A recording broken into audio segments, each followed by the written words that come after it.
Soc Raquel Higueras i us parlaré del llibre El valencià és una llengua diferent, escrit per Maria Josep Cuenca. És un assaig que tracta la sociolingüística del País Valencià i s'adreça a un públic que realment estiga interessat en contestar aquesta pregunta, perquè el valencià és una llengua diferent? Diferent a què? Jo crec que tots, al llegir o escoltar aquesta pregunta, la podem completar dient el valencià és una llengua diferent al català? Doncs l'autora pretén contestar totes aquestes preguntes. Per això està escrit en un en un registre estàndard que, en paraules de l'autora, el que pretén és separar-se de l'erudició. Pel que fa a la seva contextualització, hem de destacar els conflictes lingüístics, prejudicis, desprestigi i fins i tot com la llengua va ser una eina per als polítics i la seva situació va estar molt manipulada pels mitjans de comunicació. Pel que fa a l'estructura del llibre, podem destacar que té 5 paratexts molt diferenciats. En primer lloc, trobem dins de la portada ja una frase de la professora Gemma Lluch que diu un llibre imprescindible que hauria de ser innecessari.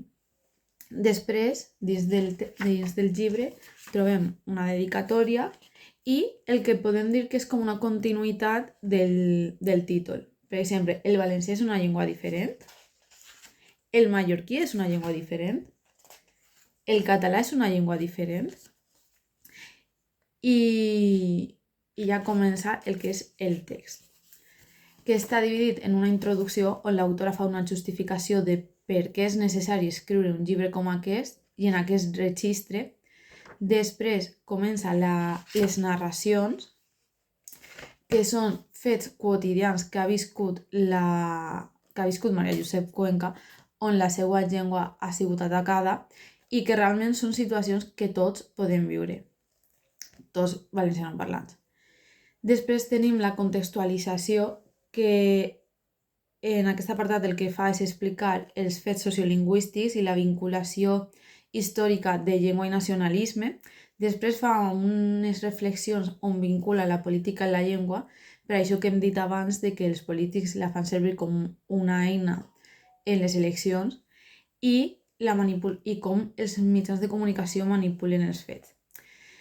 I finalment tenim explicacions on l'autora explica conceptes sociolingüístics o termes com per exemple dialecte i explica un poc la història de la llengua i d'on ve en valencià i com està la situació. Finalment, en l'epíleg trobem una resposta ben directa, que és que sí, que el valencià és una llengua diferent, que no és diferent al català perquè tot és una mateixa llengua, però que sí que és diferent per tot el rebuig i l'atac que rep. Així, la temàtica principal podem dir que és la sociolingüística valenciana, prejudicis de la identificació del valencià com a llengua catalana. I els subtemes podrien ser els condicionants de la nostra societat que ens fan pensar que el valencià és una llengua diferent al català i la història de la llengua i conceptes lingüístics. Personalment, crec que és una lectura molt dinàmica i accessible. Amb això vol dir que podem explicar la sociolingüística valenciana des d'unes bases molt primerenques que tot el món pot entendre. I a més, com conta fets històrics o fins i tot quotidians que són propers a nosaltres, ens fa més fàcil d'entendre. I com a particularitat podem dir que fins i tot, malgrat que es va publicar fa 20 anys, per desgràcia continua sent un llibre d'actualitat, ja que el desprestigi i el rebuig pel valencià encara és un problema. Per això, i agafant les paraules de la professora Gemma Lluch, podem dir que continua sent un llibre imprescindible i que hauria de ser necessari. Per aquest motiu, jo recomanaria, o més ben dit, més que recomanar, proposaria com a lectura obligatòria en batxillerat, perquè els alumnes puguen assentar els seus coneixements, que solen ser qüestionats, i desenvolupar una ment crítica, ja que no és que tingues així la informació i te l'hagis de creure, sinó que te fa reflexionar realment dels fets polítics o titulars de la premsa que dius això realment és el que va passar.